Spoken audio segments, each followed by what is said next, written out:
Peak performance, the psychology of champions. What separates the person who builds an empire from the person who dreams about it their entire life? What makes one athlete crumble in the final seconds while another rises to legendary status? Why do some people with average talent dominate their fields while genuine prodigies fade into obscurity? I used to believe the answer was simple. Talent, luck, being born into the right circumstances. I was completely wrong, and after diving deep into this book, I realized that everything, literally everything, I thought I knew about success was built on a lie. Here's what nobody tells you. The gap between where you are right now and where you want to be isn't about what you can do. It's about how you think. The most successful people on this planet don't have better skills than you. They have better mental operating systems. And the terrifying part? Most people will go their entire lives without ever upgrading their mental software. They'll work harder, grind longer, sacrifice more, and still watch others pass them by. But not you. Not after this. By the time you finish this video, you'll understand exactly why your hard work hasn't produced the results you deserve. You'll discover the hidden psychological patterns that elite performers use to achieve what others consider impossible. And you'll have a concrete system to install these patterns into your own mind. This isn't motivation. This isn't positive thinking. This is the architecture of excellence. Let's begin. The performance paradox. Why everything you believe about success is wrong. Let me start with something that should disturb you. Michael Jordan, the greatest basketball player in history, was cut from his high school basketball team. The coaches looked at him and decided he wasn't good enough. Steven Spielberg, the director behind Jaws, E.T., Schindler's List, Jurassic Park, was rejected from film school. Not once, not twice, 3 times. The experts said he didn't have what it takes. Oprah Winfrey, now worth over $3 billion, was fired from her first television job. They told her she was unfit for TV. J.K. Rowling sent Harry Potter to 12 different publishers. 12 rejections. 12 experts who looked at what would become one of the most successful book series in history and said, no thank you. Steve Jobs was fired from Apple, the company he created in his garage. They literally kicked him out of his own vision. Now here's what most people get wrong about these stories. They hear them and think, oh, so persistence pays off. Just keep trying and eventually you'll succeed. That's not the lesson. That's surface level thinking. The real lesson is far more profound and far more useful. These people didn't succeed despite those rejections. They succeeded because of how their minds processed those rejections. Their psychology turned obstacles into fuel. Their mental frameworks converted failure into data for improvement. And here's the research that proves this isn't just anecdotal. Scientists have spent decades studying elite performers across every field imaginable. Athletes, entrepreneurs, artists, surgeons, musicians, military special forces, chess grandmasters. They wanted to find the common thread, what actually separates the exceptional from the average. What they discovered shattered conventional wisdom. Natural ability, raw talent, accounts for less than 20% of the difference between good performers and great performers. Let that sink in. Less than 20%. The other 80%? Pure psychology. How the mind interprets pressure. How it processes failure. How it responds to feedback. How it perceives opportunity where others see threat. This is what the book calls the performance paradox. Here's the paradox. The most naturally gifted people often fail to reach their potential, while people with average talent rise to extraordinary heights. Talent can actually become a disadvantage because it prevents you from developing the psychological muscles that sustained excellence requires. Think about it. If you're naturally gifted, you coast through early challenges. You never have to develop mental toughness because your talent carries you. You never learn to handle failure because you rarely experience it. You never build the psychological infrastructure that peak performance demands. Then one day, you face a challenge that talent alone can't solve. And you crumble, because you never built the internal architecture to handle adversity. Meanwhile, the person with average talent? They've been building that architecture from day one. Every struggle forced them to develop mental strength. Every setback taught them resilience. Every failure became a lesson in psychological endurance. By the time they reach elite levels, they have something talent can never provide, an unshakable mental foundation. Tom Brady is the perfect example.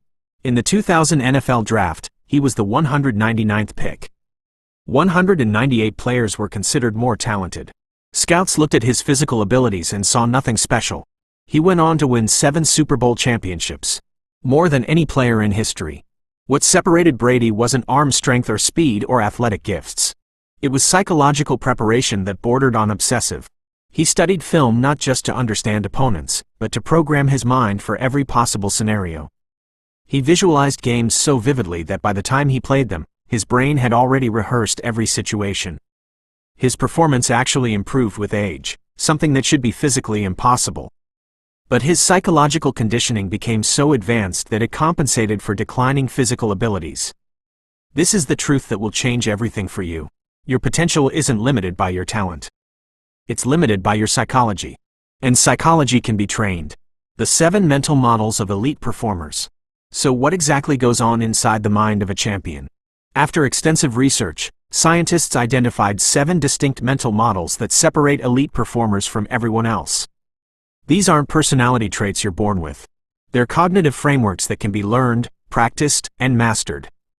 Let me break down each one, and more importantly, show you how to implement them. Mental Model 1. Outcome Independence. This is the foundation, and it's completely counterintuitive. Here's what most people do. They set a goal. They become emotionally invested in that goal. They tie their self-worth to achieving that outcome. Then they perform under the crushing weight of needing a specific result. This is the psychology of mediocrity. Elite performers do something radically different. They detach completely from outcomes and become obsessed with process. Now, this doesn't mean they don't care about winning. They care deeply, but they've discovered something crucial. The moment you need a specific outcome, you've given that outcome power over your psychology. Think about what happens when you desperately need to succeed. Your thoughts become scattered. You start playing not to lose instead of playing to win. You make decisions based on fear rather than strategy. Your body tenses up. Your creativity disappears. You become a worse version of yourself at the exact moment you need to be the best version. Why does this happen? Because attachment to outcomes activates your brain's threat detection system. Your amygdala, the fear center, starts firing. Your prefrontal cortex, responsible for strategic thinking, gets hijacked. You literally lose access to your highest cognitive abilities. Elite performers have learned to interpret the same situations through a different lens. Instead of thinking, I need to win this, they think, I need to execute my process perfectly. Instead of focusing on the championship, they focus on their form, their fundamentals, their preparation. The outcome becomes a byproduct of excellent process execution, not the goal itself. Michael Jordan taking a championship deciding shot wasn't thinking about history or legacy or what happens if he misses. His mind was completely absorbed in the mechanics of shooting the ball correctly. The process was everything. The outcome was just a consequence. Here's how to develop outcome independence. First, identify your process. What are the specific actions that lead to success in your domain? Break down excellence into its component behaviors. Second, create process goals instead of outcome goals. Instead of, I want to close this deal, think, I want to execute my presentation at the highest level. Instead of, I want to win this match, think, I want to implement my game plan with precision. Third, practice detachment during low-stakes situations. Train yourself to find satisfaction in excellent execution regardless of results. When the process is right, celebrate the process, even if the outcome isn't what you wanted. Over time, this rewires your brain. You'll discover that paradoxically, you achieve better outcomes when you stop chasing outcomes and start perfecting process. Mental Model 2. Anti-fragility. Most people are fragile. Pressure breaks them. Some people are resilient. They can handle pressure and bounce back. Elite performers are something entirely different. They're anti-fragile. They actually get stronger because of pressure. This concept, developed by scholar Nassim Taleb, describes systems that don't just survive stress, they thrive on it. They need stress to grow. Your muscles are anti-fragile. They don't just recover from the stress of lifting weights, they grow stronger because of it. Without stress, they actually atrophy. Elite performers have trained their minds to work the same way. When they encounter obstacles, they don't see problems to avoid. They see information to process. Every setback contains data about how to improve. Every failure reveals something that success would have hidden. Think about how most people respond to a major setback. They feel defeated. They question their abilities. They look for someone or something to blame. They wish it hadn't happened. Think about how elite performers respond to the same setback. They get curious. They analyze what went wrong. They extract every possible lesson. They ask, how can I use this to become better than I was before? Same event, completely different psychological response, completely different trajectory. Consider elite athletes dealing with injuries. For average performers, an injury is a disaster, lost time, lost momentum, lost opportunity. For elite performers, an injury is a forced development opportunity. They use recovery time to strengthen mental skills they usually neglect. They study strategy and film with intensity they couldn't maintain during active training. They work on flexibility, nutrition, sleep optimization. They emerge from injury not just healed, but upgraded. This isn't positive thinking, it's strategic thinking. Here's the key distinction. Anti-fragile people don't pretend bad things are good. They acknowledge the difficulty. They feel the disappointment. But then they ask a different question than most people. Most people ask, why is this happening to me? Anti-fragile people ask, how can I use this? That single question transforms the meaning of every obstacle. Nothing is purely negative when you're genuinely seeking the advantage hidden within it. To develop anti-fragility, start reframing challenges immediately. When something goes wrong, before you do anything else, ask, what's the opportunity here? What can I learn? How does this make future success more likely? Then deliberately seek out small challenges. Volunteer for difficult projects. Put yourself in uncomfortable situations. Each challenge you navigate successfully builds your capacity to handle larger challenges. Remember, you don't get stronger by avoiding stress. You get stronger by adapting to it. Mental Model 3.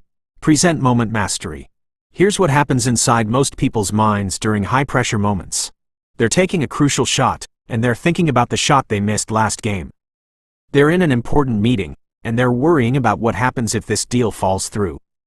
They're performing on stage, and they're imagining how the audience will judge them. Their attention is scattered across past and future, everywhere except the only place performance actually happens, right now. Elite performers have mastered something different. They've developed the ability to be completely absorbed in the present moment during performance. This present moment awareness is the gateway to what psychologists call flow, those peak performance states where everything clicks, time seems to slow down, and performance becomes effortless. Here's the critical insight. Flow can only happen when your attention is fully absorbed in the current moment. When your mind wanders to past mistakes, flow breaks. When your mind jumps to future consequences, flow breaks. The present moment is the only doorway to your highest performance. Elite performers train this like any other skill. They practice noticing when their attention drifts. They develop techniques to immediately return focus to the present. They build what researchers call detached awareness, the ability to observe what's happening without emotionally reacting to it. This is different from suppressing thoughts or feelings. Suppression doesn't work. What works is acknowledgement without attachment. A thought about past failure arises. You notice it, acknowledge it, and return attention to the present. You don't fight the thought. You don't judge yourself for having it. You simply redirect. A worry about future consequences appears?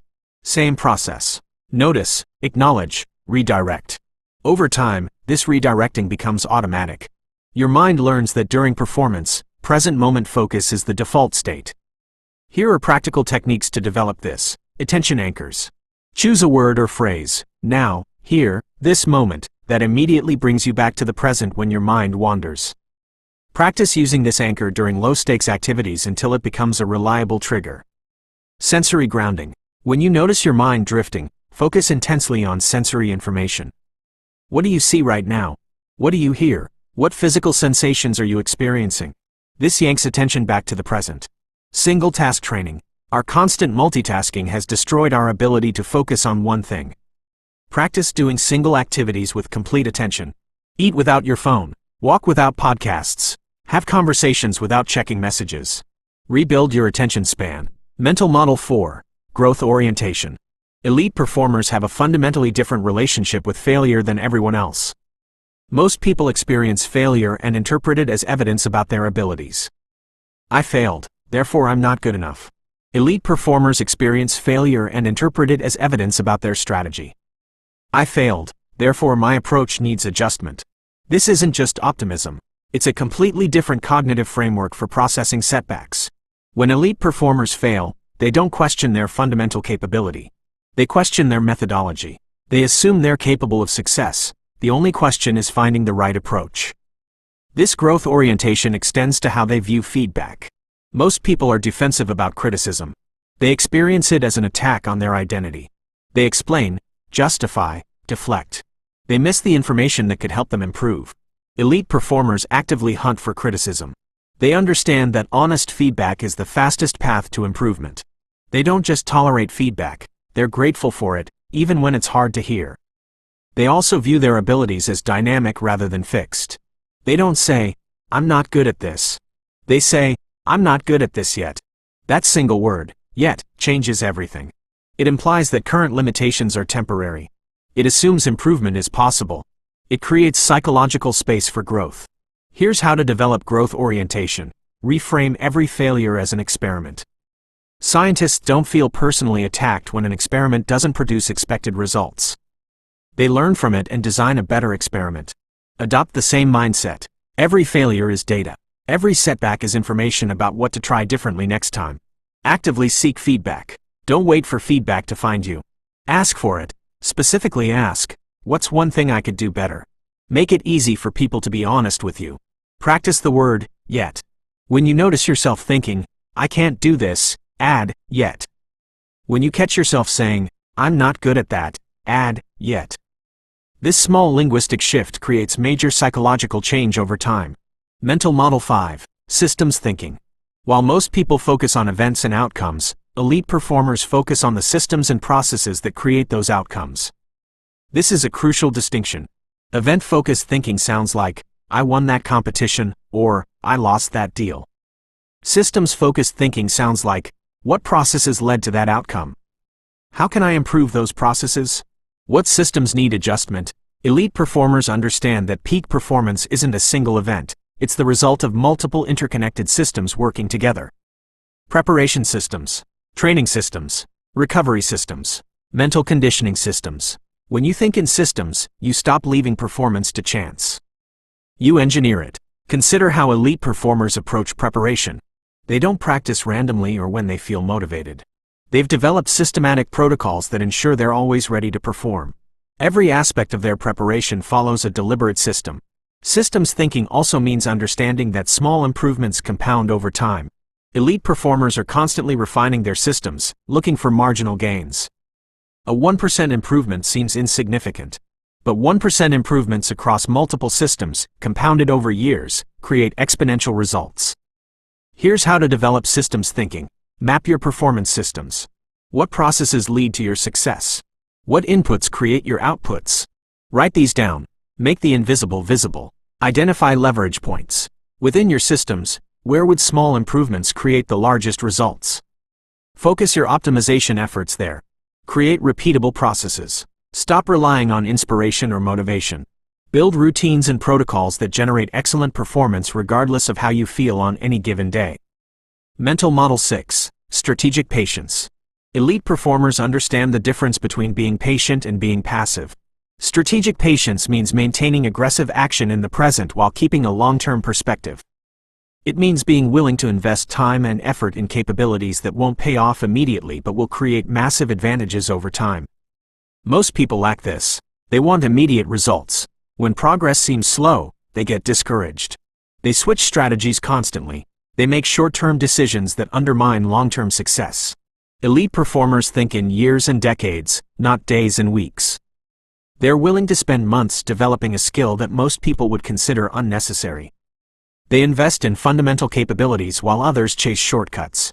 They understand that compound improvement takes time, but creates results that shortcuts never can. Warren Buffett became the world's most successful investor not through brilliant trades but through decades of patient, disciplined investing. His results compounded over time into something extraordinary. Strategic patience also means staying committed to your approach even when others don't understand.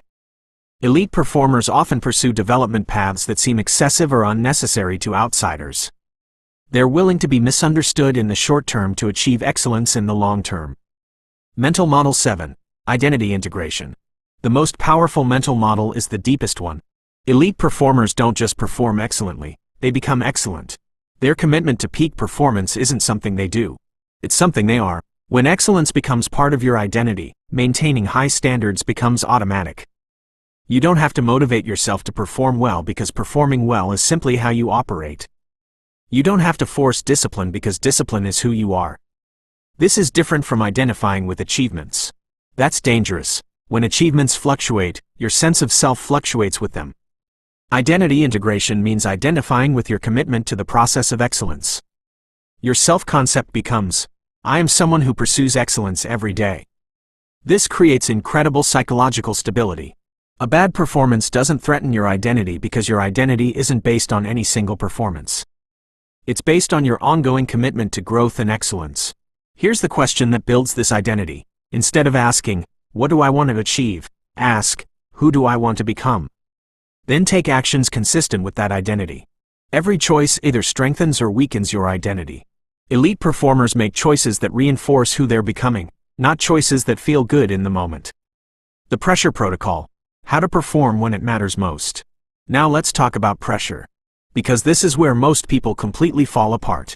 You've prepared. You've practiced. You know what to do. Then the moment arrives, the high-stakes situation, and suddenly you can't access any of it. Your mind goes blank. Your body tenses. You perform like a completely different person. What happened? Your brain detected threat and activated your stress response system. Here's how it works. When your brain perceives something as high stakes, your amygdala sends alarm signals to your hypothalamus. Your sympathetic nervous system activates. A cascade of physiological changes begins. Your heart rate increases, pumping more blood to your muscles. Your breathing becomes faster and deeper, delivering more oxygen. Stress hormones flood your system, cortisol and adrenaline providing energy and alertness. Your muscles tense, preparing for action. For our ancestors facing physical threats, these responses were perfect for survival. Fight the tiger or run from it. The stress response provided exactly what was needed. But here's the problem. In modern performance situations, these same responses often impair rather than enhance performance. You don't need blood rushing to your legs during a presentation. You need blood in your prefrontal cortex for clear thinking. Most people make this worse through their interpretation of these sensations. They feel their heart racing and think, I'm nervous. They notice their breathing change and think, I'm anxious. They feel muscle tension and think, I'm not ready. This interpretation triggers additional stress. Now you're not just dealing with the original pressure, you're stressed about being stressed. A negative spiral begins. Elite performers have learned to interpret the exact same physiological signals completely differently. Heart racing? I'm energized. My body is giving me extra resources for peak performance. Breathing changing? My system is preparing me to excel. Muscle tension? I'm activated and ready. Same biology. Radically different psychology. Radically different performance. This isn't just positive thinking. Research shows that how you interpret stress responses literally changes their effect on your body. When you believe stress is enhancing you, it actually does. When you believe it's harming you, it actually does. The book provides specific techniques to master pressure situations. Strategic breathing, the box method. When pressure hits, your breathing typically becomes shallow and rapid. This actually amplifies the stress response. Box breathing counters this immediately. Inhale through your nose for 4 counts. Hold your breath for 4 counts. Exhale slowly for 4 counts. Hold empty for 4 counts. Repeat.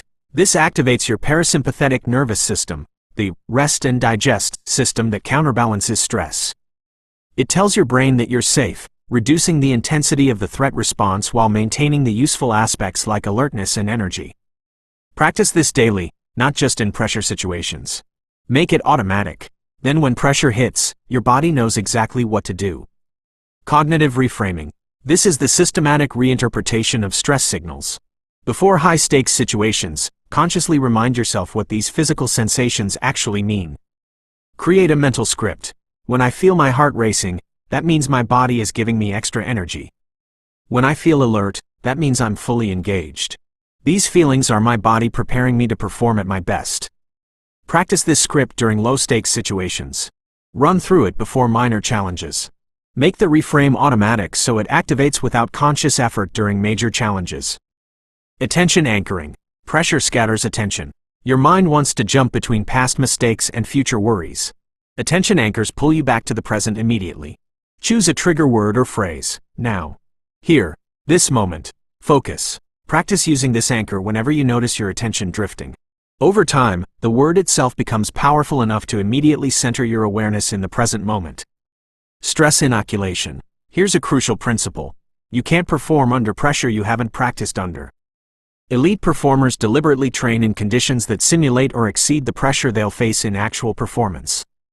They practice when tired, when distracted, when being observed, when stakes are artificially raised. They gradually increase stress levels until actual performance pressure feels manageable by comparison. If you only ever practice in comfortable conditions, pressure situations will always throw you off. Build your pressure tolerance systematically before you need it. Pre-performance rituals.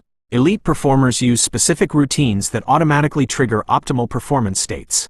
These rituals create psychological stability in chaotic situations. They provide familiar structure when everything else is unfamiliar. They activate practiced neural pathways that support peak performance. Your ritual might include specific warm-up activities, breathing exercises, visualization, or self-talk scripts. The content matters less than the consistency. Your brain learns that this sequence means, it's time to perform at my best. The recovery and optimization loop, sustaining excellence. Here's something most people completely miss. Peak performance isn't a single event. It's a sustainable system. And sustainability requires recovery. But elite performers don't think of recovery as downtime. They think of it as optimization time. The principle is simple.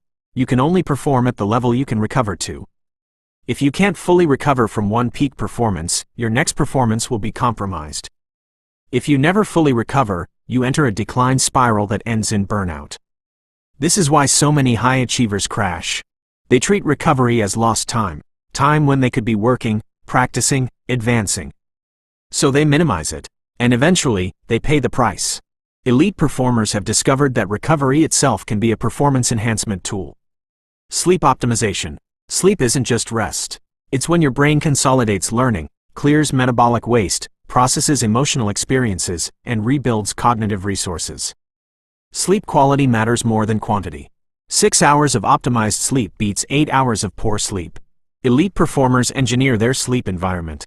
Temperature between 65 to 68 degrees Fahrenheit. Complete darkness. Any light interferes with melatonin production. Consistent schedule. Going to bed and waking at the same times, even on weekends. They protect sleep like they protect training time. Because sleep is training, it's when the brain integrates everything you've learned and prepares for future challenges. Attention restoration. Extended focus depletes your attentional resources just like exercise depletes physical energy. Research shows that time in natural environments rapidly restores depleted attention. Just 20 minutes outside can significantly improve cognitive function. Elite performers also practice what researchers call attention switching, engaging different attention networks than those used during performance. If your performance requires intense narrow focus, your recovery might involve broad, diffuse awareness. Different activities for different brain networks. Emotional processing. Here's something most people don't realize. Unprocessed emotions from past performances interfere with future performances. If you haven't fully processed the disappointment from a setback, that emotional residue creates anxiety in future situations. If you haven't integrated the lessons from a success, you might become complacent or overconfident. Elite performers systematically process emotional experiences through journaling, conversations with mentors, or mindfulness practices. They don't let emotional residue accumulate. Active enhancement. Here's the key insight. Elite performers don't just recover to their previous level. They use recovery periods to become better than before. During recovery, they work on skills that performance demands left no time for. They refine their systems and processes. They build capacity for future challenges. Every recovery cycle becomes an optimization opportunity. You emerge from recovery not just restored but upgraded. The champion psychology. Building lasting excellence. Finally, let's talk about the long game. There's a moment in every high performer's journey, a crucial choice point. Will you be satisfied with temporary success? Or will you commit to lasting excellence? This decision separates people who have brief moments of greatness from people who sustain greatness across years and decades. The psychology of lasting excellence is fundamentally different from the psychology of short-term achievement. Short-term success can be driven by motivation, inspiration, intense effort. Lasting excellence requires something deeper. Most people think in terms of goals and achievements. They set targets, work toward them, achieve them, then either set new targets or lose momentum. This creates boom and bust cycles. Intense effort followed by relaxation. Celebration followed by complacency. Achievement followed by plateau. Elite performers who sustain excellence operate from a completely different framework. They think in terms of identity, systems, and continuous evolution rather than goals, achievements, and destinations. They understand that lasting excellence is not something you achieve. It's something you become. The destination trap: most people pursue success as if it's a destination they can reach and then relax. They work intensely toward a goal. They achieve it. Then naturally, they reduce effort because they feel they've made it. This destination thinking is psychologically appealing. It promises that intense effort is temporary. But it's fatal to sustained excellence. Excellence isn't a destination. It's a direction. There is no point at which you can stop growing and still maintain peak performance. The moment you think you've arrived, you begin declining. The achievement addiction trap.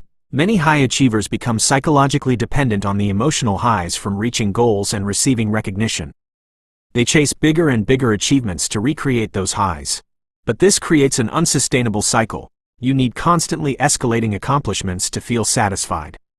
Elite performers derive satisfaction from the process of improvement rather than from achievements themselves. They find fulfillment in daily growth, systematic progress, the pursuit of mastery itself. This process-based satisfaction is infinitely renewable. Achievement-based satisfaction requires constant escalation that eventually becomes impossible. The identity confusion trap. Many successful people build their identity around their achievements. I am successful because I accomplished X. When performance inevitably fluctuates, their sense of self fluctuates with it. This creates psychological instability that makes sustained excellence extremely difficult. Elite performers build identity around commitment to excellence and values, not around specific achievements. I accomplished X because I am someone who commits to excellence daily. This creates stability. A bad performance doesn't threaten your identity because your identity is based on your process, not any single outcome. The continuous evolution mindset. Elite performers never see themselves as finished products. They're always in development, always evolving, always seeking the next level. This isn't restless dissatisfaction, it's joyful growth. They've found satisfaction in the journey itself, in the daily practice of becoming better. They ask different questions than most people. Most people ask, what do I want to achieve? Elite performers ask, who do I want to become? Most people ask, how do I win? Elite performers ask, how do I keep improving? Most people ask, what's my goal? Elite performers ask, what's my system for continuous evolution? This shift from achievement orientation to evolution orientation is the master key to lasting excellence. My personal take. What this book misses. Now here's where I want to give you my honest perspective. This book presents these concepts as learnable skills, and they absolutely are. The mental models can be developed. The techniques can be practiced. The psychology can be trained. But there's something the book doesn't emphasize enough. The hardest part isn't learning these frameworks. The hardest part is maintaining them when everything in your environment is designed to pull you back to average thinking. We live in what researchers call the attention economy. Billions of dollars are spent specifically to fragment your focus and hijack your psychology. The average person checks their phone 96 times per day. Every time you check, it takes an average of 23 minutes to fully refocus. Social media is engineered to trigger comparison, anxiety, and dopamine addiction. News is designed to activate your threat response. Entertainment is optimized to bypass your conscious choice-making. You cannot develop elite psychology while drowning in these influences. So here's what I would add to the book's framework. Before you work on any mental model, you need to ruthlessly engineer your environment. Remove notifications from every app that doesn't require immediate response. Create physical spaces dedicated to focused work, spaces where distractions literally cannot reach you. Curate your information diet as carefully as your food diet. Guard your attention like your life depends on it, because your peak performance does. The mental models only work if you have the mental space to practice them. Win the environmental battle first. Your action plan. Start today. Here's exactly what to do with everything you've learned. Day 1. Choose your mental model. Pick one mental model to focus on: outcome independence, anti-fragility, or present moment mastery. Write down 3 specific situations this week where you'll consciously apply it. Be specific. During my presentation Thursday, not when I feel stressed. This week, build your breathing foundation. Practice box breathing for 5 minutes every day. 4 counts in, 4 counts hold, 4 counts out, 4 counts hold. Do this whether you feel stressed or not. You're building the neural pathway, not responding to immediate need. When pressure hits, your body will know exactly what to do. Ongoing. Create your optimization loop. After every significant performance, spend 10 minutes journaling. 3 questions. What worked well? What could be improved? What's one specific thing I'll do differently next time? This creates the feedback loop that drives continuous improvement. Identity shift. Install the champion question. Every morning, before you check any device, ask yourself one question. What would someone committed to excellence do today? Then do that. This single question, answered honestly and acted upon daily, will transform your identity over time. You'll stop being someone who wants to be excellent and become someone who is excellent. The truth that changes everything. Here's what I want to leave you with. Peak performance is not about working harder. It's not about having more talent. It's not about luck or timing or circumstances. It's about installing a different operating system in your mind. The psychological patterns that create extraordinary results can be identified, understood, and replicated. Scientists have mapped them. Elite performers have proven them. The path is clear. Your mind is your ultimate performance tool. Everything else, skills, knowledge, experience, is just software running on this hardware. And here's the profound truth. This hardware can be upgraded. You can train yourself to think like the elite think. To respond to pressure like they respond. To process failure like they process it. To sustain excellence like they sustain it. The question is not whether you have enough talent. The question is, are you willing to develop the psychology that peak performance requires? Because once you commit to that development, once you start installing these mental models and practicing these techniques, there's no limit to what becomes possible.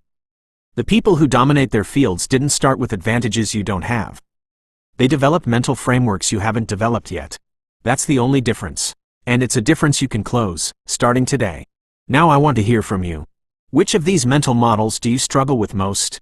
Outcome independence? Handling pressure? Staying present? The long-term championship mindset? Drop it in the comments. I read every single one, and I'll respond with specific advice for your situation. And if this changed how you think about performance, if you felt something shift while watching this, hit subscribe. I break down the psychology behind excellence every week. Your peak performance potential isn't limited by your current abilities. It's limited only by your willingness to transform how you think. The path is clear. The principles are proven. The only question remaining is, what level of excellence are you ready to commit to becoming?